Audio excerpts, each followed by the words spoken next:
No. I didn't think so. Oh, wait. Yes, he did. It Yes, did. they did. Okay, so then that led to your next album after the music album, which was, That was called The Time to Live Is Now by Buzzy Linhart. And Neil Bogart was so into me as an act that he said he wanted to own everything by me. So he called up Phillips Mercury, who didn't really love me because I was an anti-war, I was a progressive person, and I was in a lot of marches against the war my whole life. And after they found that out, they didn't really enjoy having me on the label. They were owned by Norelco, who was making the tanks for the Vietnamese War. oops. And when I found out, when I realized that, I really didn't want to be there anymore. A classic moment of me getting to just... Well, we got to hang up, so I'm going to just go through it quickly. Seventh Sons to the Buzzy album from England, right?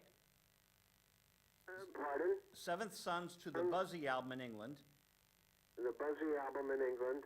Then Eleuthera Records with music. The music album, which is later called Music is Buzzy Linhart. And then The Time to Live Is Now. Time to Live Is Now. Then the re-release of Buzzy's Buzzy. Well, what they did was they combined for a double album. That's the one that was called Buzzy Linhart is Music, or Got Music it. is Buzzy Linhart. I don't remember which. And they combined it into a double set. That gave you the Eddie Kramer sessions at Hendrix Studio, the first record ever done there. And sides C and D were the Buzzy album with Buzzy with a small B from London in the double album. Then came The Time to Live Is Now. Then came the Black Buzzy album, which is the one that Todd Rundgren mixed, and we did it at a record plant in New York City, and we were in Studio A when Lennon was in Studio B. That's when I got to meet John, and well, I'll tell you later. And then you did the 45, the Fleetwood Mac cover, Spare Me a Little, and Albert Hammond's If You Gotta Break Another Heart, the 45. Yeah, And then you did the Atlantic album, I Gotta Go. you're the best. So the Atlantic album, and we're gonna pick this up another time, Buzz. Thanks, man. You guys can go far on Atlantic. I got to record at Muscle Shoals Sound with the Aretha's band. Thank you, Joe. Thank you, Buzzy. Ecology. Joe Viglione, people. All right, demo that got the deal Viglione, you're my honey. with Buzzy Linhart. Demo that got the deal. Thanks, Buzz. You're welcome, Joe. Anytime. Bye.